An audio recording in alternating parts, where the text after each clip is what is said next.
So the thing that keeps getting me is the people that were in the room. Like with Diddy, the people who were at those parties weren't random. They were very selected, and they were very carefully selected. And the people rolling the camera weren't doing it for memories. So when I tell you that Erica Kirk's husband's casket moment and all the footage that we're not asking for, the person standing next to her filming that was her head of fundraising at Turning Point USA. I need you to ask yourself, what is that footage for? Where does it go? Who has it? Because when your husband dies, you don't call your fundraiser. You just don't. So who did she call? Why did she call them? Why wasn't her family there? And before I go any further, I'm Lauren Paritra. This is Willa Paritra. We're gonna ask you to please subscribe. If you're new here, we currently have a lead on Katie Miller, who is the wife of Stephen Little Bitch Miller, the pale white nationalist from Santa Monica behind all of this ICE terror. We cannot grow without your support, so consider every sub, every like, every comment, every share, and F you to Katie and Stephen Little Bitch Miller. So there's this archive thing, and this is the part that really keeps me going. With Epstein, the document sealing was aggressive. There were flight logs that they fought over in court for years. With Diddy, before his arrest, his social media got wiped right before everything came out.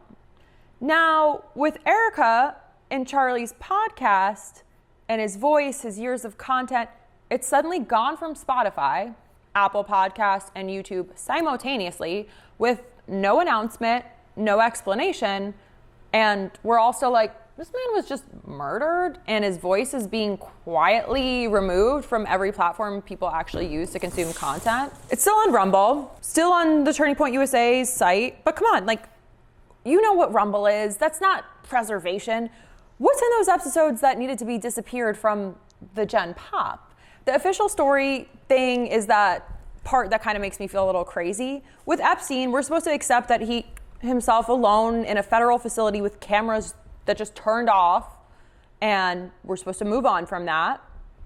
With Diddy, for years the story was that he was just eccentric and he was just over the top, and the industry was like, y'all are being dramatic. Now with Erica, we're supposed to believe Tyler Robinson acted alone, case closed, and Erica's going on Fox News to herself to shut anything down. She's firing people on her team who are asking questions. She's asking for a speedy trial. We're not hearing a lot of conversations between her and law enforcement. We're not really hearing from a spokesperson. We're hearing from the widow directly. And she's personally expressing what she's calling righteous anger at anyone pulling at the thread. So why is that her job? The beneficiary piece is what my brain won't let go of. With Epstein, the legal maneuvering around his estate started immediately after he died. The people positioned to benefit were already in position before anything even happened. And with Erica, within 8 days, she became the CEO of a multi-million-dollar organization with a donor network and a media platform and massive political infrastructure 8 days after her husband is murdered. She now controls the narrative around his post-humanist book.